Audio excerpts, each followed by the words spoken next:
Hello good morning welcome back to our channel again. ఎలా ఉన్నారండి అందరూ? నేనైతే చాలా బాగున్నాను. మీరందరూ కూడా బాగున్నారని ఆశిస్తున్నాను.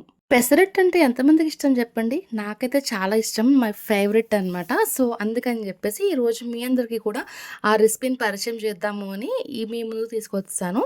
ముందుగా పెసరపప్పు నానబెట్టుకోవాలండి. ముందు రోజు నైట్ నానబెట్టేసాము.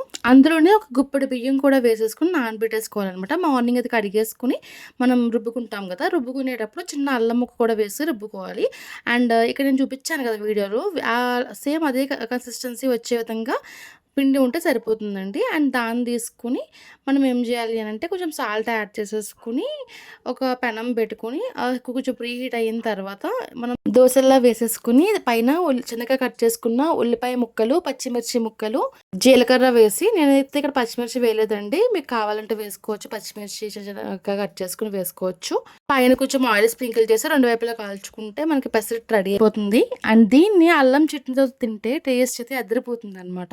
సో, మీలో ఎవరైనా ఇంకా ట్రై చేయకపోతే ట్రై చేసేయండి. అండ్ నా ఈ వీడియోస్ కనుక మీ అందరికీ నచ్చినట్టయితే లైక్ చేయండి, షేర్ చేయండి, సబ్స్క్రైబ్ చేయడం మాత్రం మర్చిపోకండి. Thank you so much for watching. Thank you.